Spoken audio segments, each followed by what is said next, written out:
Hello मेरे प्यारे बच्चों, कैसे हो आप सब। Good morning everyone. ठीक है, मैं संतोष मैम। आज क्लास सेकंड के लिए जो ये कहानी है ईमानदार युवक, इस कहानी को हमने आधा ही पढ़ा था, तो आज मैं ये कहानी आपको पूरा करवा रही हूँ। ओके बच्चों, तो चलिए शुरू करते हैं।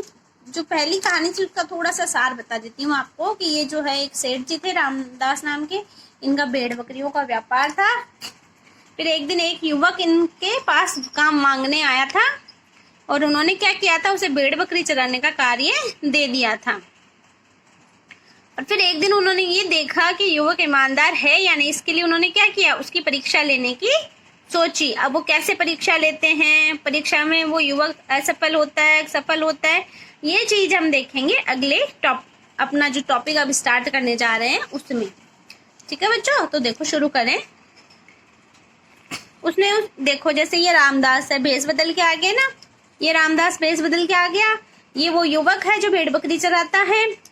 अब ये क्या मांग रहे हैं, इससे एक बकरी मांग रहे हैं कि मुझे एक बकरी दे दो। आई बात समझ में। अब इस तरह से अगर सेठ जी इस रूप में इसके सामने जाते तो ये पहचान जाता, इसलिए क्या गए, अपना पूरा गेटअप चेंज करके बदल के अपना जो रूप है उसको फिर गए थे।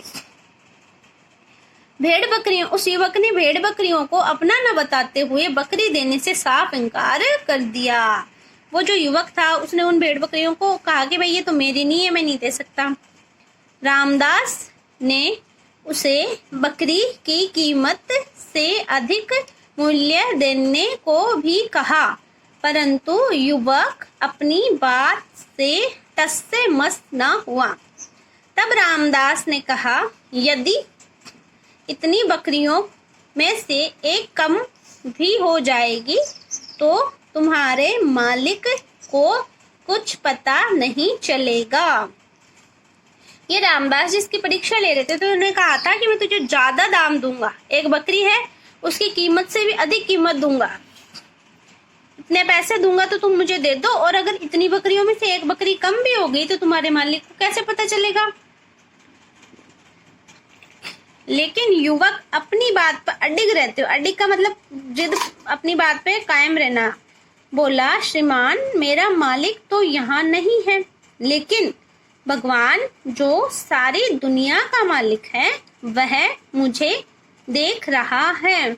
उसने कहा था कि मेरा मालिक तो यहाँ नहीं है, लेकिन जो ऊपर वाला मालिक है मतलब भगवान है, भगवान तो सब जगह होते हैं और सबको देख रहे होते हैं कि कौन सही कर रहा है कौन गलत कर रहा है, वो मुझे देख रहा है।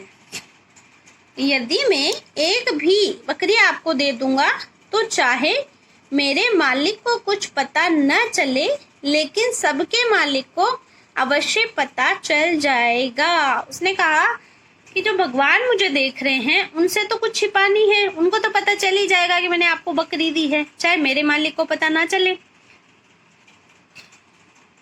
तब मेरे मालिक द्वारा मेरे ऊपर किए गए विश्वास का क्या होगा, इसलिए आप मुझे क्षमा करें। देखो कितनी अच्छी बात की थी, कितना ईमानदार था।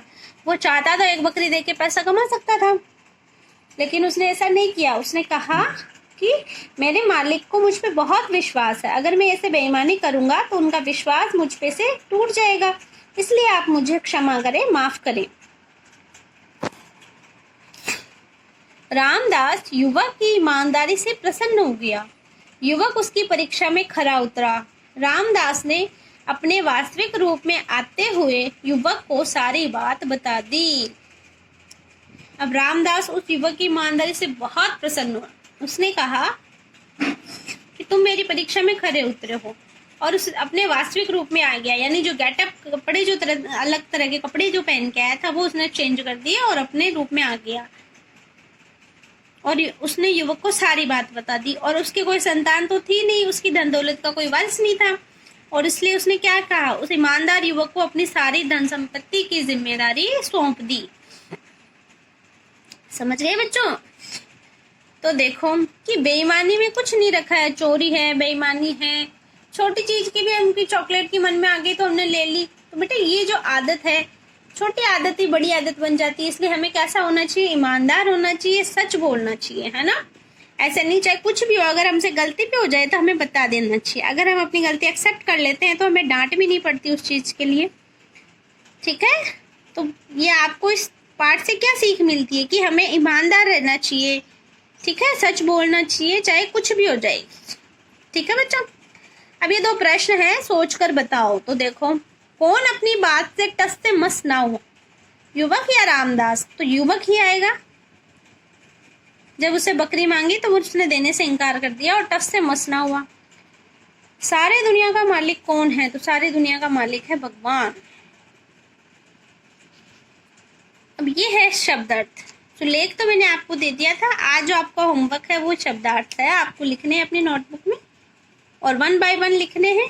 कि एक धनी अमीर, एक लिख लिया, धनी अमीर व्यापार पैसा, तो आपको 1 2 3 4 5 6 7 इस तरह नंबर डालने हैं और फिर ये शब्दार्थ लिखने हैं। ठीक है, okay, good bye everyone. I hope आप अच्छे से अपना वर्क करोगे और पढ़ोगे इसको।